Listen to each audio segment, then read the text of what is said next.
Hello. कभी ऐसा होता है कि कंप्यूटर ऑन किया और स्क्रीन पर इतने सारे आइकॉन्स देखकर लगा, अरे ये सब क्या है? अगर हाँ, तो बिल्कुल फिक्र मत कीजिए। आज हम कंप्यूटर डेस्कटॉप की दुनिया को समझने वाले हैं, और वो भी एकदम आसान तरीके से। जब कोई पहली बार कंप्यूटर देखता है तो स्क्रीन पर इतने सारे ऑप्शंस और आइकन्स देखकर थोड़ी घबराहट होना बहुत नॉर्मल बात है। लेकिन सच कहूं तो ये बहुत ही आसान है। अगले बस कुछ ही मिनटों में आप अपने कंप्यूटर डेस्कटॉप को न सिर्फ कंट्रोल करना सीख जाएंगे, बल्कि उसे अपनी पसंद के हिसाब से बदल भी पाएंगे। तो चलिए शुरू करते हैं। देखिए, कंप्यूटर पर कुछ भी करना हो तो सबसे पहला कदम होता है किसी प्रोग्राम या ऐप को खोलना। यही वो चाबी है जिससे कंप्यूटर की सारी ताकत अनलॉक होती है। मजे की बात यह है कि एक ही काम को करने के कई तरीके हैं। सबसे तेज, डेस्कटॉप आइकन पर फटाफट 2 बार क्लिक यानी डबल क्लिक, या फिर आराम से राइट क्लिक करके ओपन चुन लीजिए। अच्छा, मान लीजिए जो ऐप चाहिए वो डेस्कटॉप पर है ही नहीं, तो क्या? कोई टेंशन नहीं, उसे स्टार्ट मेन्यू में जाके ढूंढ सकते हैं, या फिर बस सर्च बार में उसका नाम टाइप कर दीजिए, फट से सामने आ जाएगा। और हाँ, एक प्रो टिप भी है। कीबोर्ड पर विंडोज की और आर दबाइए, रन कमांड खुलेगा, उसमें प्रोग्राम का नाम लिखिए, एंटर दबाइए और प्रोग्राम सीधा खुल जाएगा। अच्छा, जैसे ही कोई प्रोग्राम खुलता है वो एक विंडो में नजर आता है। तो अब सीखते हैं कि इन विंडोज को एक प्रो की तरह कैसे मैनेज करना है, ताकि एक साथ कई काम करना एकदम आसान हो जाए। हर विंडो के ऊपर सीधे हाथ की तरफ ये 3 जादुई बटन होते हैं। पहला, जो माइनस जैसा दिखता है, वो है मिनिमाइज बटन। ये विंडो को कुछ देर के लिए टास्क बार में छिपा देता है। बीच वाला है मैक्सिमाइज, जो विंडो को पूरी स्क्रीन पर फैला देता है। और आखिर में एक्स यानी क्लोज बटन, जो प्रोग्राम को पूरी तरह बंद कर देता है। चलिए, अब इस डिजिटल डेस्क को अपनी जरूरत के हिसाब से ऑर्गेनाइज करते हैं। मतलब एक ऐसा वर्कस्पेस बनाएं जो हमारे लिए काम करे, ना कि हम उसके लिए परेशान होते रहें। इसके लिए हमारे पास कुछ बढ़िया टूल्स हैं, जैसे अपने फेवरेट ऐप्स के लिए शॉर्टकट बना सकते हैं। एक बात याद रखिएगा, शॉर्टकट असली प्रोग्राम नहीं होता, बस उस तक पहुंचने का एक तेज रास्ता होता है। मतलब शॉर्टकट डिलीट करने से आपका असली प्रोग्राम सेफ रहेगा।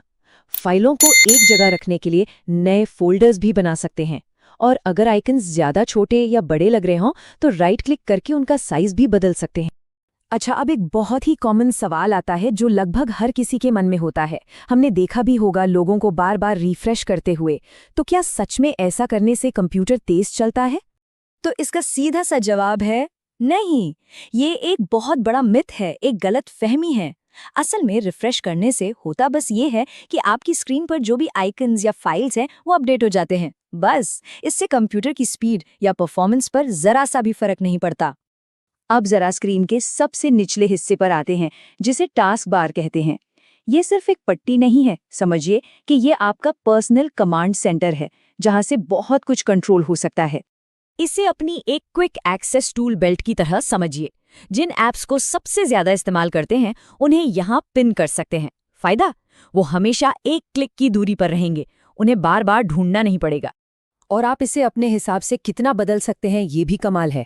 आप ऐप्स को पिन कर सकते हैं, जो काम के नहीं है उन्हें अनपिन कर सकते हैं। टास्क बार की जगह बदलकर उसे ऊपर या साइड में भी लगा सकते हैं। और हाँ, डार्क मोड में तो इसका रंग भी अपनी पसंद का रख सकते हैं। चलिए, अब सबसे मजेदार हिस्से पर आते हैं। देखते हैं कि कैसे अपने कंप्यूटर को एक नया पर्सनल लुक दिया जाए जो आपकी स्टाइल को दिखाए। अक्सर लोग थीम और वॉलपेपर में कंफ्यूज हो जाते हैं। तो समझ लीजिए, वॉलपेपर का मतलब है सिर्फ बैकग्राउंड की फोटो, जबकि थीम तो सब कुछ बदल देती है। बैकग्राउंड, विंडोज के रंग, आइकन्स और यहाँ तक कि सिस्टम की आवाजें भी। और अपना वॉलपेपर बदलना तो बच्चों का खेल है। बस डेस्कटॉप पर कहीं भी खाली जगह पर राइट क्लिक करिए, पर्सनलाइज चुनिए और फिर अपनी पसंद की कोई भी तस्वीर चुन लीजिए। चाहे तो कंप्यूटर से अपनी कोई फोटो भी लगा सकते हैं। तो इन सारी स्किल्स के साथ अब आप सिर्फ एक यूजर नहीं हैं, अब आप अपने कंप्यूटर के बॉस हैं। मतलब आपका कंप्यूटर, आपके नियम। देखिए, कुछ ही मिनटों में आपने बेसिक बातें सीख ली हैं। प्रोग्राम खोलना, विंडो कंट्रोल करना, डेस्कटॉप को सजाना, टास्क बार को अपने हिसाब से बदलना और अपने कंप्यूटर का लुक चेंज करना। ये एक जबरदस्त शुरुआत है। तो अब जब ये सारी पावर हाथ में है तो सवाल ये उठता है कि सबसे पहले अपने कंप्यूटर पर क्या बदला जाए। क्या वो नया वॉलपेपर होगा, या टास्क बार का रंग, या फिर सारे आइकन्स को करीने से सजाया जाएगा? फैसला अब आपका है।